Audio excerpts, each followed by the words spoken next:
nomenclatura mudança climática ela é bem ampla, né? Ela se refere a várias informações, a próprios ciclos naturais, né, da influência do Sol, a distância Terra-Sol, né, a inclinação da Terra. Então, é todo também um estudo, né, teórico também, bastante já conhecido, né, e tratado, vamos dizer assim, do último século, né, dessas informações.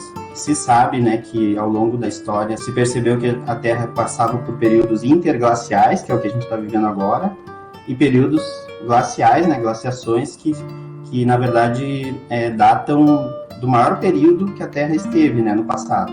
E mais recentemente também os estudos mostraram ciclos, né, oscilações interdecadais, né, que seriam também naturais, associadas com os oceanos, com a temperatura dos oceanos, principalmente do Oceano Pacífico. Mais assim recentemente, né, 30 anos atrás, né, mas assim começou a se falar sobre o aquecimento global, que seria o aumento das temperaturas. Dentro desse aquecimento global, existe esse entendimento, assim, sobre o processo de balanço de energia da Terra, o efeito estufa faz parte desse processo, a questão antigamente se falava, né, sobre a camada de ozônio, que também foi uma questão importante, tanto para a questão de saúde, né, de efeito nos seres vivos, assim, quanto para contribuir para esse aquecimento também, né, do planeta. Então, o termo, né, aquecimento global, ele está inserido dentro desse conhecimento, assim, desse termo maior, assim, que seria as mudanças climáticas. E ele seria mais relacionado, né, ao efeito antropogênico, né, devido às atividades humanas. Quando a gente fala, assim, em aumento da temperatura, né, global, a gente está pensando, assim, num aumento, por exemplo, na superfície terrestre como um todo, numa média global. Às vezes parece, né, na percepção geral, que é um efeito que não teria tanto impacto assim, né? É quase que nem a febre humana, assim, né? Que ali, se você tiver por algum momento ali alguma febre de alguns poucos graus, tudo bem. Mas se isso for ao longo de vários dias, de vários meses, a pessoa não sobrevive. Então, dá para fazer algo paralelo a isso, assim, em relação ao globo, né? Porque isso também é a longo prazo, né? Esse acréscimo de temperatura a longo prazo e em termos de clima, em termos de vários anos, várias décadas, isso seria o efeito.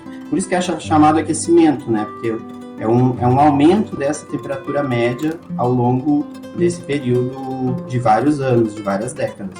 E isso está amplamente relacionado com as atividades humanas, né?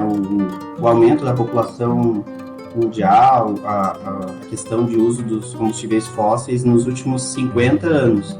Mas se chegou a esse ápice, assim, ó, da década de 80 até então, né, e as primeiras informações acerca disso, né, por exemplo, da Eco 92, né, do Rio 92, já se identificava, principalmente, não tanto nos dados, mas em um ambiente ecossistêmico, assim, questões do branqueamento de corais, derretimento das geleiras, essas evidências, né.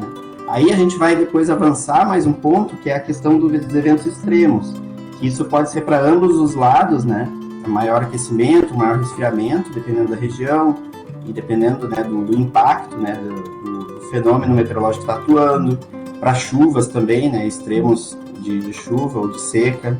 Então, aí já é um outro passo, e os eventos extremos estão inseridos também nessa questão de mudanças climáticas.